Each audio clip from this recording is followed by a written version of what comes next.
Dear students, आप सब कैसे हैं? आशा करता हूँ आप सब अच्छे होंगे। मैं भी यहाँ अच्छा हूँ। आज मैं आपको कक्षा 11 का जो फर्स्ट चैप्टर है यूपी बोर्ड का समुच्चय सिद्धांत सेट थ्योरी वो पढ़ाएंगे। इस चैप्टर के माध्यम से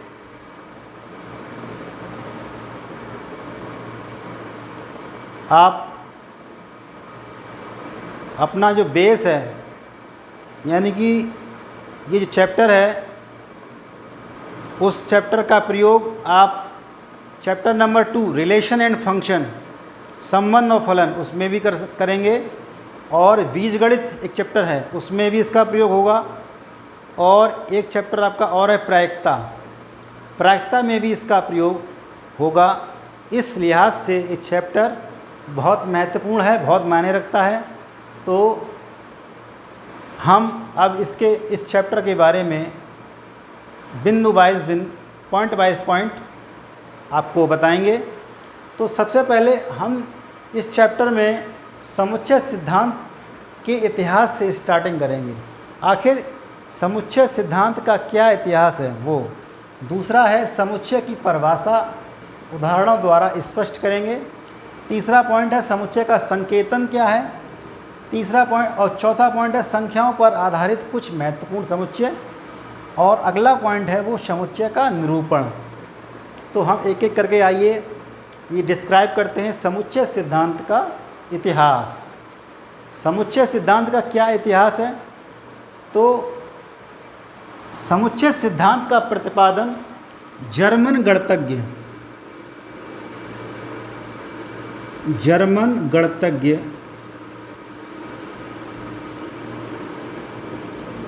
जॉर्ज केंटर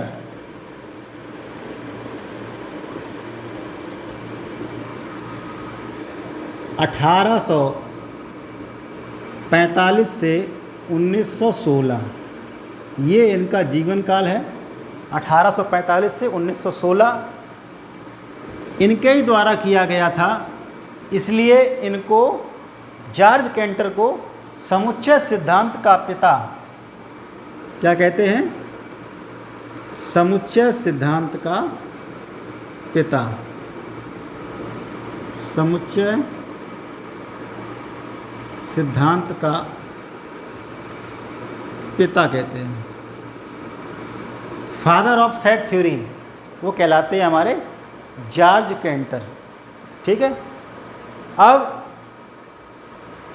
इसके बाद जो दूसरा पॉइंट है समुच्चय की परिभाषा उदाहरणों सहित अब हम स्पष्ट करेंगे। तो आइए जानते हैं समुच्चय की क्या परिभाषा है। इनके द्वारा जो समुच्चय की परिभाषा है वो क्या दी गई है। तो समुच्चय की परिभाषा में वस्तुओं के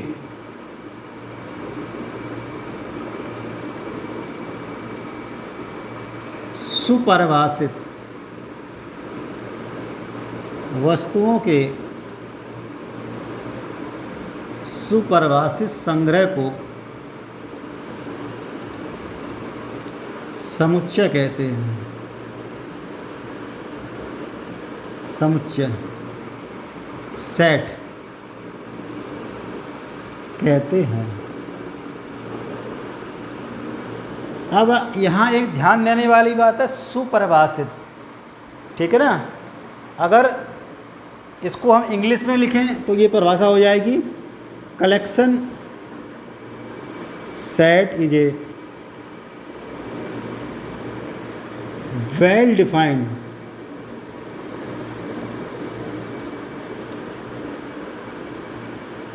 collection of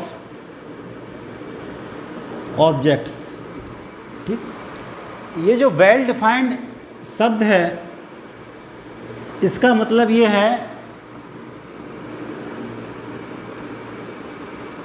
collection should not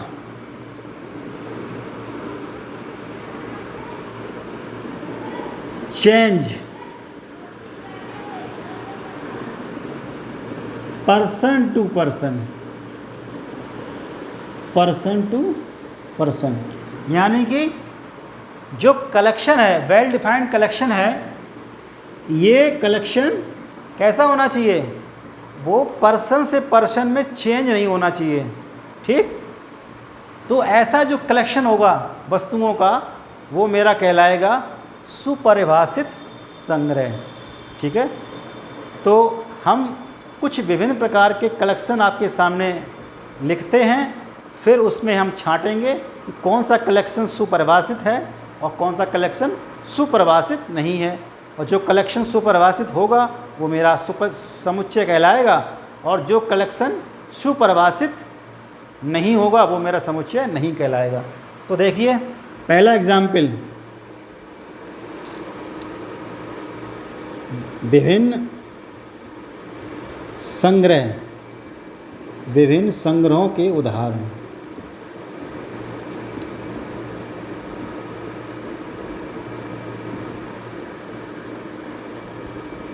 पहला एग्जाम्पल है भारत की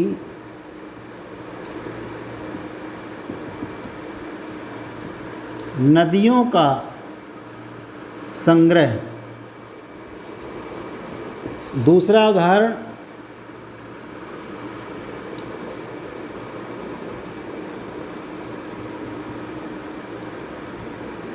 सौर मंडल के ग्रहों का संग्रह। तीसरा उदाहरण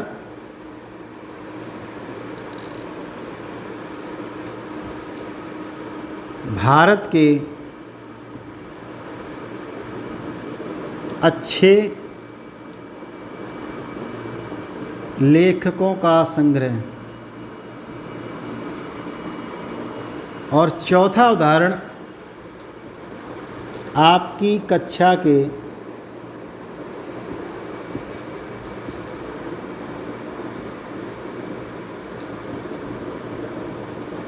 बुद्धिमान छात्रों का संग्रह।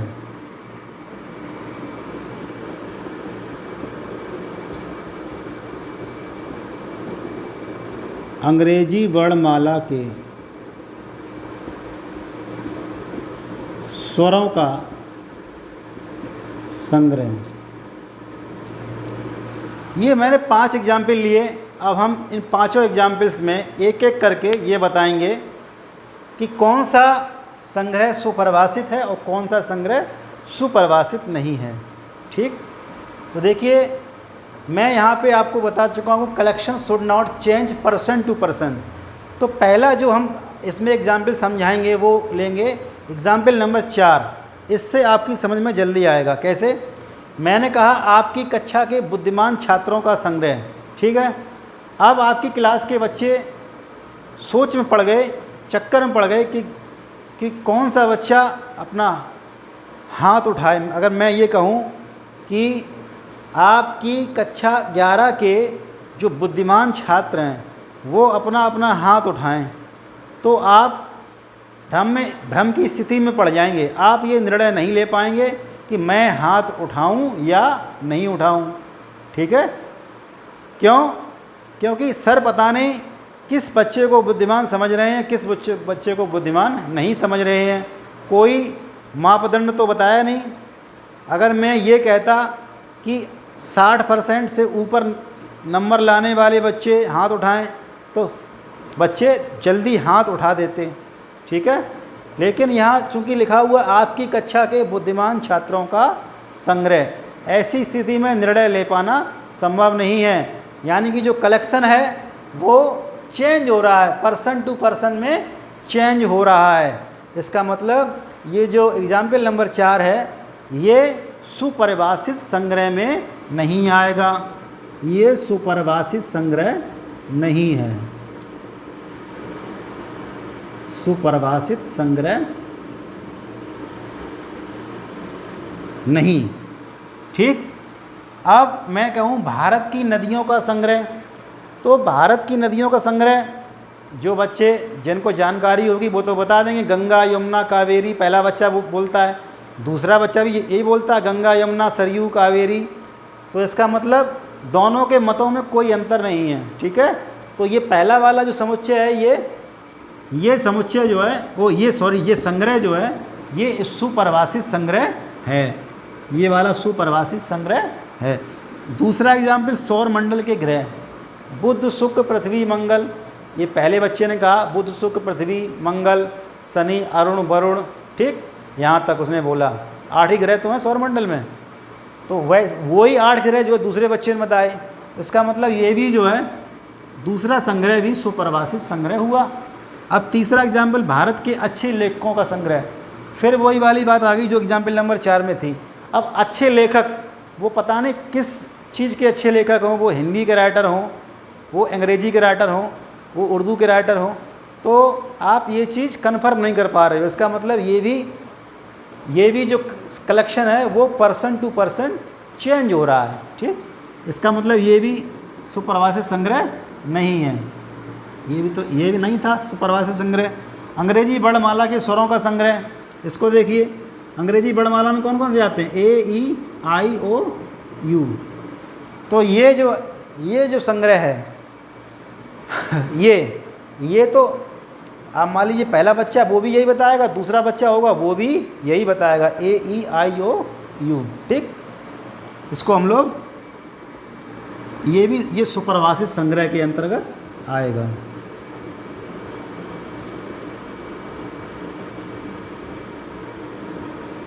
तो ये पहला एग्जाम्पल मेरा समुच्चय है,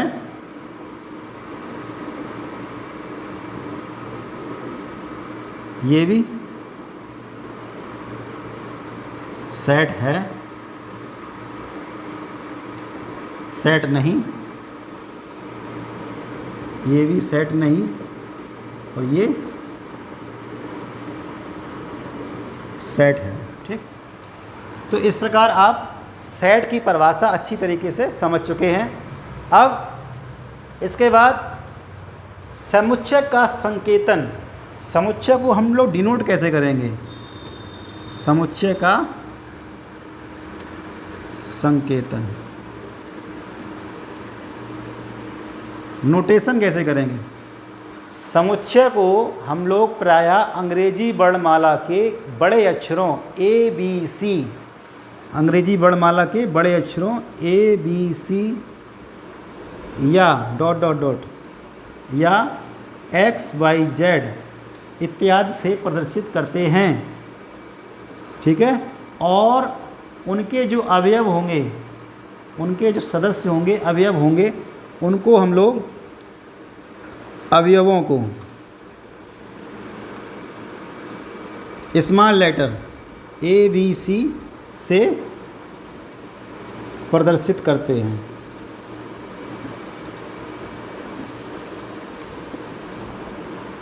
ठीक है। एग्जाम्पल, जैसे कोई एग्जाम्पल हमने लिया ए बराबर एक्स वाई जेड, ये एग्जाम्पल लिया। इस समुच्चय ए में कितने अवयव हैं, 3, 1 2 3 एक्स वाई जेड। तो इन अवयवों को हम लोग मझले कोष्ठक के अंदर कॉमा लगा के लिखते हैं, ठीक, मझले कोष्ठक के अंदर कॉमा लगा के लिखते हैं। ये ध्यान देने वाली बात है, जो समुच्चय का जो नोटेशन है वो अंग्रेजी वर्णमाला का बड़ा अक्षर होगा और जो इनके अवयव हैं वो छोटे अक्षरों से लिखे जाएंगे, ठीक है।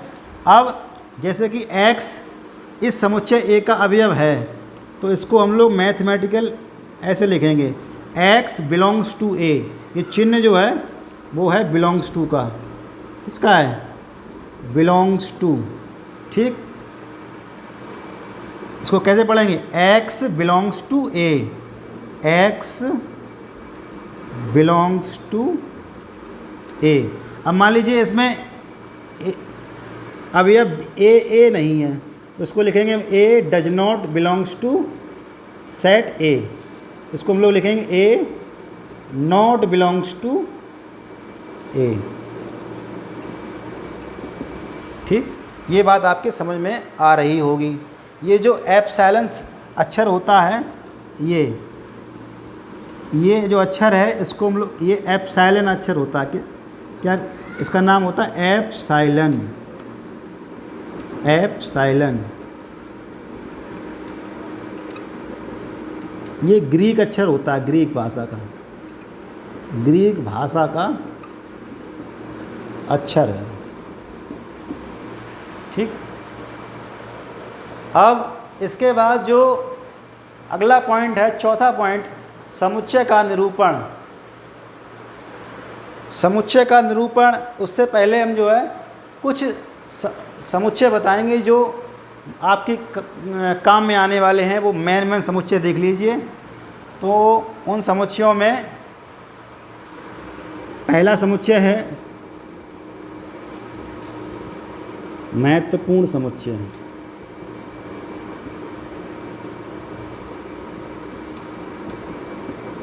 पहला है प्राकृतिक संख्याओं का समुच्चय।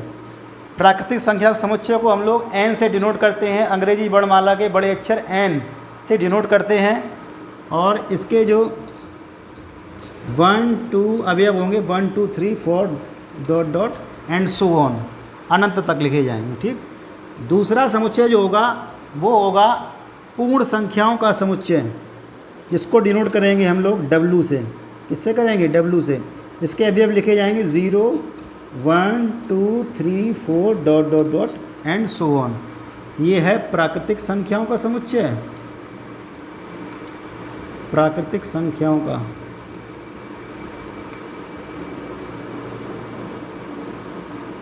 और ये है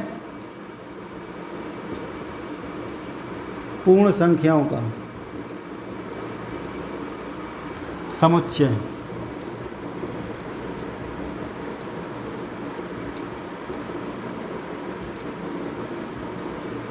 अब इसके बाद है NWZ। जेड में क्या क्या आएगा? 0 1 2 3 4 dot dot dot so on. इधर बाईं तरफ -1 -2 and dot dot dot so on. ठीक। ये है पूर्णांक।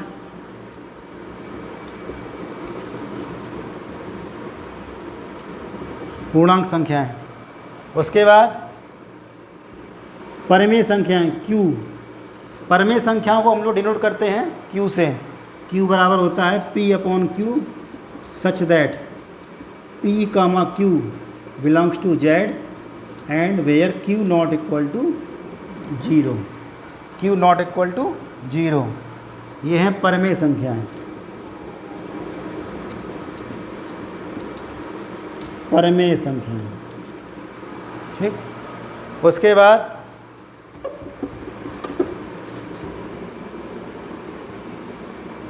रियल नंबर, वास्तविक संख्याओं का समुच्चय।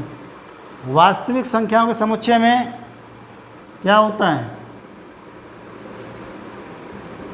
इसमें क्या होता है? परमेय प्लस अपरमेय संख्याएं। क्लास 9th में आपको बताया भी गया होगा, परमेय और प्लस अपरमेय संख्याएं जो होती हैं वो वास्तविक संख्याओं के अंतर्गत आती हैं। तो ये 5 समुच्चय जो हैं ये विशेष महत्व रखते हैं, इनको आप लोगों को याद रखना है। ठीक है। अब समुच्चय का निरूपण वाली बात, ये और एक पॉइंट रह जाता है कि समुच्चय का निरूपण कैसे करते हैं। इसको और समझ लीजिए आप लोग। तो समुच्चय का निरूपण, इसको और देख लीजिए।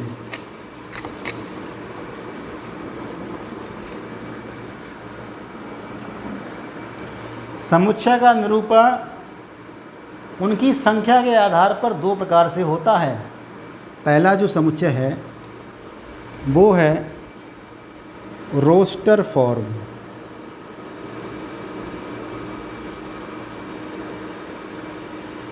रोस्टर फॉर्म, इसको रोस्टर फॉर्म को, इसमें क्या होता है?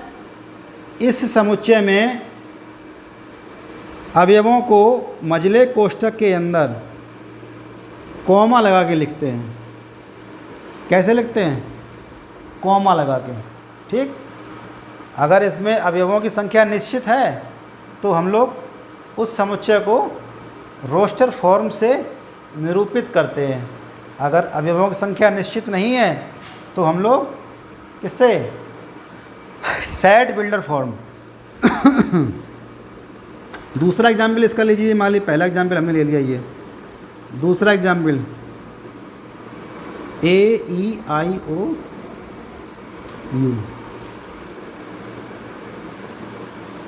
इसका दूसरा नाम और कह सकते हैं रोस्टर फॉर्म। चलो रोस्टर फॉर्म में रखते हैं इसका नाम। चलो हिंदी में लिख दें roster form, roster root.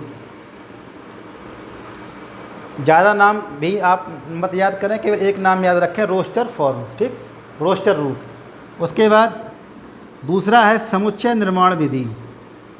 Hindi में कहते हैं इसको समुच्चय निर्माण विधि।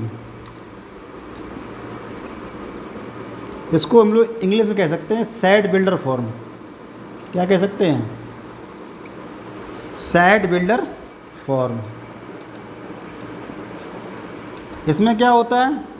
इसमें समुच्चय को करली ब्रैकेट के अंदर इस प्रकार से लिखते हैं x सच दैट x, और x का विशेष गुण जो कोई हो उसको हम लोग यहाँ लिख देते हैं। कोई विशेष गुण रखता हो तो उसको हम लोग यहाँ लिख देते हैं, ठीक। जैसे कि हमने मान लीजिए इसको लिखना है, एग्जाम्पल नंबर 2 को लिखना है समुच्चय निर्माण विधि में, तो उसको हम कैसे लिखेंगे? x सच दैट x अंग्रेजी वर्णमाला का स्वर है।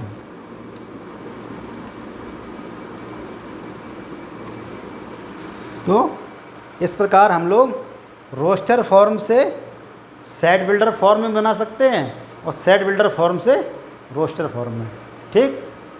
नेक्स्ट वीडियो में हम लोग समुच्चय के प्रकार बताएंगे और वेन डायग्राम वाले क्वेश्चंस करेंगे, ठीक है।